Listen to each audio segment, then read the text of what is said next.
नमस्कार, मैं हूं मिताली चंदोला। भारत के रक्षक में आपका खास स्वागत है। आज हम मौजूद हैं प्रयागराज कुंभ की नगरी में, जहां पर अंतरराष्ट्रीय समारोह होने वाला है। कुंभ जो है इस बारी का वो इंटरनेशनल इवेंट है और यहां पर 40 करोड़ से भी ज्यादा लोग आने वाले हैं। खाली हिंदुस्तान से नहीं, पूरे देश विदेश हर जगह से। और एक ये मुख्य कारण बना हुआ है, हर जगह जो है एक क्रेज देखने को मिल रहा है कि इस बार बस कुंभ की नगरी में प्रयागराज में एक बार लोग आकर दर्शन करें, यहां पर डुबकी लगाएं। लेकिन इन सारी चीजों के साथ साथ सिक्योरिटी मेजर्स, किस तरीके से सुरक्षा व्यवस्था का पुख्ता इंतजाम किया जाता है, कोई अगर एकदम से घटना घटित हो जाए तो उसको कैसे कंट्रोल किया जाता है, इन तमाम मुद्दों पर आज हम बात करेंगे। इस वक्त मेरे साथ मौजूद हैं Pramod Sharma ji, chief fire officer कुंभ। सर, भारत एक्सप्रेस में आपका स्वागत है। Thank you ma'am. मेरा सबसे पहला सवाल आपसे ये है कि इतनी भीड़ आएगी और अभी तक एक्सपेक्टेड है 40 करोड़ से ज्यादा की जनता आ सकती है यहाँ पर। तो अगर बात करी जाए, लॉ एंड ऑर्डर तो एक अपनी जगह है, ऑल ऑफ अ सडन कोई अप्रिय घटना हो जाए तो फायर अरेंजमेंट्स क्या है? देखिए मैम, पहले तो मैं आपको ये बता, फायर इमरजेंसी सर्विस हो गया है। माननीय मुख्यमंत्री जी की जो मंशा है उसके अकॉर्डिंग जो फायर सर्विस अभी हर आपदा के अंदर काम करती है। और पूरा मेरा क्षेत्र जो है 25 सेक्टर में बटा हुआ है, 10 जोन में बटा हुआ है। उस प्रत्येक सेक्टर के अंदर हमारे फायर स्टेशन बनाए गए हैं, फायर पोस्ट बनाई गई हैं। टोटल जो हमारी 50 फायर स्टेशन और 50 फायर पोस्ट पूरे मेला की सुरक्षा के लिए यहाँ पर है। और लगभग 351 जो वाहन है, डिफरेंट टाइप के वाहन है जो कि एडवांस टेक्नोलॉजी से लैस है, उनको पूरे मेला क्षेत्र में लगाया गया है। और 24/7 हमारे जो बाइकर्स हैं, फायर फाइटर बाइकर्स हैं, वो मेला क्षेत्र में भ्रमणशील रहते हैं, ताकि अगर किसी कैंप्स के अंदर छोटी मोटा कोई इंसिडेंट भी होता है तो तत्काल उसके ऊपर कार्रवाई की जा सके। सर, अभी आपने बताया कि हाई टेक्नोलॉजी बेस्ड व्हीकल्स आपके पास है, तो किस तरीके की टेक्नोलॉजी इस्तेमाल की गई है? और आपदा के टाइम पे कोई ऐसी इंसिडेंट हो जाते हैं, उस टाइम वो किस तरीके से रिस्पॉन्स करेंगे? क्या है उन व्हीकल्स का डिजाइन? मैम, हमने यहाँ पर अलग अलग टीमें बनाई हैं, जो कि एक वाटर बेस्ड टेक्नोलॉजी है, जो कि हमारे फायर फाइटर बाइकर्स हैं वो उससे लैस हैं। और दूसरा जो हमारा एक फायर फाइटिंग रोबोट है, उसको भी अब की बार मैदान में उतारा गया है, ताकि अगर कोई बड़ा हादसा होता है तो उसके दौरान उस पर कार्रवाई की जा सके, अपने आदमियों की जान को जोखिम में डाले बगैर। दूसरा, वाटर कर्टेन होज अब की बार हम लेकर के आए हैं, ताकि एक टेंट में अगर फायर हो जाती है दूसरे टेंट में ना फैलने पाए, तो उसको कर्टेन बनाने के लिए हमारे पास वाटर कर्टेन होज अवेलेबल्स हैं।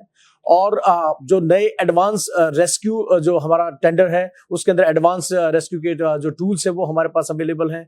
All terrain vehicle first time in India fire service में किसी के पास नहीं है, जो कि उत्तर प्रदेश फायर सर्विस के पास है। ये माननीय मुख्यमंत्री जी की मंशा के अनुसार अब की बार मैदान में उतारा गया है, जो कि बड़ी एरिया या जहां पर बालू है, पानी है, उस एरिया के अंदर भी जाकर फायर फाइटिंग कर सकता है। जो नैरो कैंप्स हैं उनके अंदर भी जाकर के फायर फाइटिंग कर सकता है। तो हमारी टीम लगभग पूर्ण रूप से तैयार है। सर, यहाँ पर एक अहम मुद्दा आ जाता है कि यहाँ पे इतने सारा फुटफॉल होने वाला है, तो अगर मैं आपकी फोर्स की बात करूं तो कितने जो आपके साथ हैं, साथी हैं, कितने डिप्लॉयड हैं यहाँ पे फायर सर्विसेज के लिए? देखिए मैम, श्रद्धालुओं की सुरक्षा के लिए, ताकि वो आए और एक श्रद्धा की डुबकी लगा के सकुशल अपने गंतव्य को वापस जाएं, उसके लिए हमारे द्वारा जो है यहाँ पर 2000 से ज्यादा ट्रेंड जवान जो है डिप्लॉय किए गए हैं, जिसके अंदर 200 जो STRG के जवान है, STRG यानी कि स्पेशली ट्रेंड रेस्क्यू ग्रुप, जिसकी ट्रेनिंग्स जो है वो अलग अलग डायमेंशन में अलग अलग एजेंसी के थ्रू कराई गई है, जैसे कि SDRF, NDRF और हमारा नीसा के अंदर जो हैदराबाद में इंस्टीट्यूट है, वहां से उनकी ट्रेनिंग कराई गई है। तो वो स्पेशली मेला के लिए ट्रेंड होकर के अब की बार हर जगह पर डिप्लॉय किए गए हैं। इनकेस अगर किसी भी टाइप की अगर कोई इमरजेंसी होती है तो उसके अंदर, ताकि उनका बेटर रिस्पॉन्स रहे और हम लाइफ और प्रॉपर्टी उसको सेव कर सकें। सर, कुंभ का आयोजन है और आम जनता जो है आके शिरकत भी करेगी, लेकिन इसकी तैयारियां आप लोग कब से कर रहे हैं? देखिए मैम, ये तैयारियां जो है पिछले 1.5-2 साल से लगातार चल रही हैं। और उत्तर प्रदेश शासन, उत्तर प्रदेश सरकार और उच्च अधिकारियों के जो दिशा निर्देशन है, उसके अंदर ये 2 साल से तैयारियां होकर के अब ग्राउंड के ऊपर टीम जो है अपनी परफॉर्मेंस के लिए तैयार है। और मैं हमेशा इसको ये मानता हूं कि ये भी एक प्रकार का T20 वर्ल्ड कप है, जिसको कि हमारे को जीतना है। और जो हमारे श्रद्धालु आ रहे हैं उनको हमारे को एक अच्छी सिक्योरिटी देनी है। मैं हमेशा ये भी कहता हूं कि नहीं हो आपदा भारी अगर पूरी हो तैयारी। अब हमारी तैयारी पूरी है और हम उसके लिए किसी भी इमरजेंसी के लिए मिट आउट करने के लिए हम रेडी हैं। सर कितने फायर एक्सटिंग्विशर्स आप लोगों ने अंदर, क्योंकि जब छोटी आग लगती है तो एकदम से आप पूरा का पूरा सिस्टम नहीं चालू करते, कितने फायर एक्सटिंग्विशर्स आपने अंदर लगा रखे हैं, कितने जनरेटर्स की जो है यहाँ पर व्यवस्था की गई है? देखिए मैम, जितने भी अब की बार जो उत्तर प्रदेश सरकार है उन्होंने 10,000 से ज्यादा फायर एक्सटिंग्विशर जो अखाड़े हैं उनके अंदर स्थापित किए हैं फ्री ऑफ कॉस्ट, ताकि क्योंकि जो छोटी कॉस्ट है उसको बियर करने के लिए आदमी थोड़ा सोचता है, लेकिन अब की बार वो भी बीट आउट उसको करने की कोशिश की है। हर अखाड़े के अंदर जो है फायर पोस्ट बनाई गई है, वहां पर हमारे जवान तैनात हैं हर अखाड़े के अंदर। दूसरा, जितने बड़े आश्रम हैं जैसे अवधेशानंद जी का कैंप्स है या फिर अदर जो बड़े बड़े कैंप्स हैं उनके अंदर हमने अपनी फायर पोस्ट है उसको भी स्टेब्लिश किया है। लोगों को day by day hands on training दी जा रही है कि कैसे आप आग पे काबू पा सकते हैं। बालू, पानी, मिट्टी, जो भी संसाधन यहाँ पे इजीली अवेलेबल हैं उनकी ट्रेनिंग्स दी जा रही है कि आप बगैर किसी फायर एक्सटिंग्विशर के भी आप आग बुझा सकते हैं। तो उसकी ट्रेनिंग्स जो है हमारी टीम्स लगातार जोन्स के अंदर जाकर के ट्रेनिंग दे रही हैं। आप एक फायर ब्रिगेड से कैसे एलपीजी सिलेंडर की आग को बुझा सकते हैं, कैसे आप बालू से एक इलेक्ट्रिक फायर को बुझा सकते हैं, इस टाइप की जो हैंड्स ऑन ट्रेनिंग है, जो हमारे पास संसाधन अवेलेबल है उससे हम कैसे किसी आपदा पे काबू पा सकते हैं, उस प्रकार की ट्रेनिंग्स जो है वो भी हमारे द्वारा दी जा रही है। सर ये तो आपने पूरा का पूरा अपने स्टाफ का बताया कि किस तरीके से आपने ट्रेन किया है, किस तरीके से आप तमाम चीजों को मैनेज कर रहे हैं, लेकिन इतने सारे श्रद्धालु आ रहे हैं, आएंगे, उनकी अवेयरनेस के लिए क्या? क्योंकि आप लोग जितने भी मुस्तैदी से काम करें अपना, कहीं कई बार ऐसा भी होता है कि जाने अनजाने में कोई चूक हो जाती है जो कई बार बड़ी चीज के लिए रिस्पॉन्सिबल हो जाती है। तो ऐसी सिचुएशन में आप किस तरीके से श्रद्धालुओं को, जो लोग यहाँ पर आ रहे हैं, उनके लिए अवेयरनेस कैंपेन चलाएंगे? देखिए मैम, जो पैम्पलेट्स, बैनर, पोस्टर वो हम पूरे मेला क्षेत्र के अंदर डिस्ट्रीब्यूट कर रहे हैं। और जो मैंने ट्रेनिंग की बात की, वो हमारे स्टाफ की ट्रेनिंग नहीं करा रहे हैं हम जो श्रद्धालु यहाँ पर जो कैंप्स के अंदर जो खाना बना रहे हैं, जो उनके वर्कर्स हैं और जो यहाँ पे 24/7 सेवादार लगे हुए हैं, हमने उनकी भी ट्रेनिंग्स कराई हैं।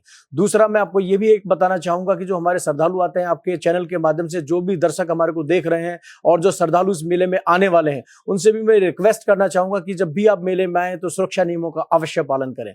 कई बार ऐसा होता है कि आप जो नॉन स्टैंडर्ड जो सिलेंडर है, छोटे वाले जो पेट्रोमैक्स टाइप के सिलेंडर आते हैं, उनका इस्तेमाल टेंट्स के अंदर करते हैं, तो उससे बड़े हादसे होते हैं। अभी भी एक छोटा इंसिडेंट हुआ था जिसके अंदर की उसी पेट्रोमैक्स सिलेंडर से गैस लीकेज हुआ और उसके अंदर फायर हुआ, लेकिन टीम मुस्तैद थी, टीम वहीं पे मौजूद थी, तो उसको कंट्रोल कर लिया गया। तो जितने श्रद्धालु हैं, मैं उनको ये कहना चाहूंगा कि जो सुरक्षा है वो किसी एक आदमी की जिम्मेदारी नहीं है, बल्कि सबका कर्तव्य है और सभी को मिलकर के इस कर्तव्य पे खरा उतरना है। अपने टेंट्स के अंदर खाना ना बनाएं, इधर उधर धूम्रपान ना करें, अलाव को अनअटेंडेड खुला ना छोड़ें और जो कटी फटी वायरिंग आपके टेंट्स में है उसको तुरंत प्लग अप करा दें, क्योंकि वो भी एक मेजर इंसिडेंट का कारण बनते हैं। और जो जितनी भी आज तक मैम घटनाएं हुई हैं वो मतलब नाइट के टाइम पे ज्यादा हुई हैं। जो भी पिछला कुंभ का एक्सपीरियंस रहा है, 2019 के अंदर भी लगभग 55 जो घटनाएं थी वो हुई थी, पर कोई भी उसके अंदर कैजुअलिटी नहीं थी, क्योंकि लोग अवेयर थे, लोगों ने सुरक्षा नियमों का पालन किया। अब की बार हम 2025 में, तो मैं ये सोचता हूं कि लोग अब की बार और ज्यादा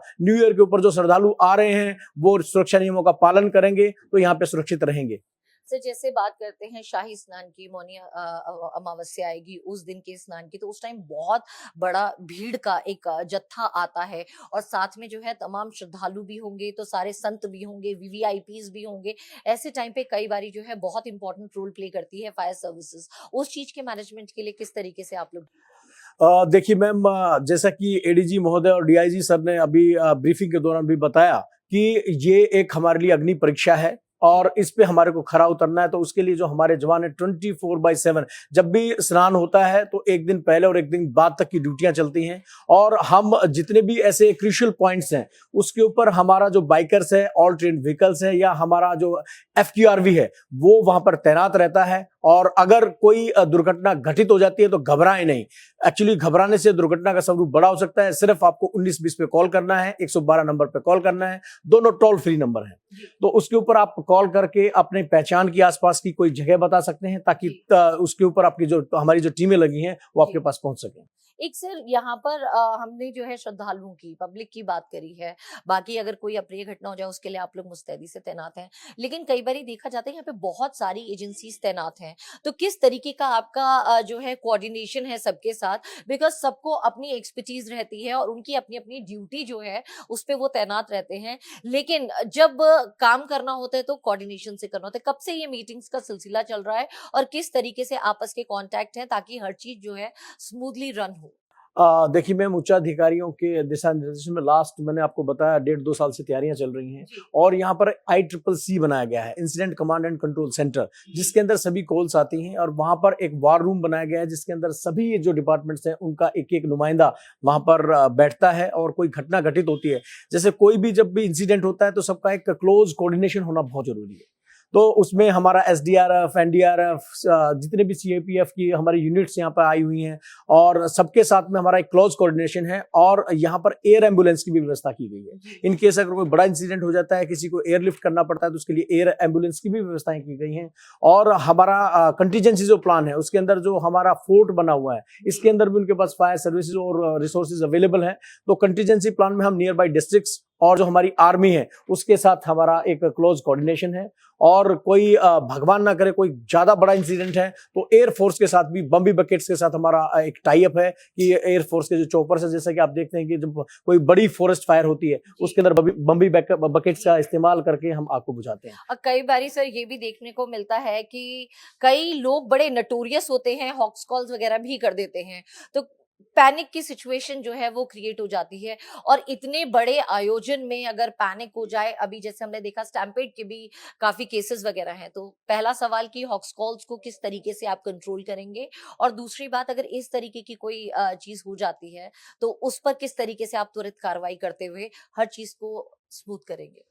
मैम लास्ट 1 मंथ से SDMA के साथ में काफी सारी मॉक ड्रिल्स, जो मॉक एक्सरसाइजेज की गई हैं मेला क्षेत्र के अंदर और वो अलग अलग जो आपदाएं हैं उनके ऊपर मॉक ड्रिल्स की गई हैं, चाहे वो ड्राउनिंग हो, चाहे स्टैम्पीड हो, चाहे हमारा कोई फायर का इंसिडेंट है, तो सभी पे हमारे द्वारा मॉक एक्सरसाइज करके पब्लिक के अंदर भी एक भरोसा बिल्डअप किया गया है कि घबराएं नहीं, क्योंकि घबराने से कोई सोल्यूशन नहीं है। जब आप घबराते नहीं है, आपदा के सामने डट के खड़े हो जाते हैं तो आपदा अपने आप ही पीछे हट जाती है। तो सबका एक ये कर्तव्य है कि एक कदम सुरक्षा की तरफ बढ़ाएं, अपने इस महाकुंभ को सुरक्षित बनाएं। मेरी माध्यम से, चैनल के माध्यम से आप मेरी जनता को क्या मैसेज देना चाहेंगे, जो लोग यहाँ पर आ रहे हैं और बाकी उन सब लोगों के लिए भी जो टीवी पर बैठ के जो है इसके दर्शन करेंगे? जो भारत एक्सप्रेस चैनल है और वो काफी मतलब जो कुंभ मेला है उसके अंदर जो यहाँ पर गतिविधियां हो रही हैं उनको हमेशा दिखाता रहता है, ताकि जो जनता है उसके अंदर भी एक भरोसा बिल्डअप और जो आने वाले श्रद्धालु हैं उनके अंदर ये कॉन्फिडेंस बिल्डअप हो कि वो आएंगे यहाँ पे श्रद्धा की डुबकी लगाएंगे। जैसा कि माननीय मुख्यमंत्री जी का कहना है कि सब लोग आएं, अच्छे से स्नान करें और एक अच्छा मैसेज यहाँ से पूरे देश में नहीं विदेश में भी लेकर के जाएं। और हमारी टीमें पूर्ण रूप से तैयार हैं। जो श्रद्धालु आ रहे हैं उनसे मेरा यही निवेदन है कि आप कोई भी एक्सप्लोजिव मटेरियल जैसे कि LPG का गैस सिलेंडर, कई बार लोग क्या करते हैं अपने सामान में रैप अप करके उसको ट्रेन से, बस से ट्रेवल करते हैं, तो वो इस टाइप की जो चीजें हैं वो ना करें, क्योंकि ये दूसरों के लिए भी एक खतरा पैदा कर सकता है। यहाँ मेला क्षेत्र के अंदर सभी LPG सिलेंडर, सभी राशन की दुकानें, डिपोज यहाँ पे बने हुए हैं। आपको हर चीज की फैसिलिटी यहाँ पर आने के बाद एक नॉमिनल जो रेट्स हैं उनके ऊपर यहाँ पे उपलब्ध कराई जाएंगे। तो कोई भी ऐसा एक्ट ना करें जो कि दूसरों के जीवन को भी खतरे में डाल दे। टेंट्स के अंदर खाना ना बनाएं। यहाँ पे सब टीन शेड लगा करके जितने भी जो हमारे वेंडर्स हैं, वेंडिंग जोन बनाए गए हैं और जो कैंप्स हैं उनके अंदर भी टीन शेड के अंदर किचन बनाए गए हैं। तो कोई भी खाना टेंट के अंदर ना बनाए, वो अपना टीन शेड के अंदर खाना बनाए। और जब पूजा पाठ करते हैं तो दिया जो होता है उसको भी अनअटेंडेड ना छोड़े, क्योंकि ये सारा टेम्परेरी स्ट्रक्चर है। बहुत सारा फ्लेमेबल मटेरियल यहाँ पे रहता है, खासा पुआल रहती है, टेंट्स जो बनता है वो भी अपना कपड़े से बनता है, तो उसमें आग काफी रहती है। तो आपकी जो सुरक्षा है वही आपकी सावधानी है, जो आपकी समझदारी है वही आपकी सतर्कता हमारे लिए फायदा करती है।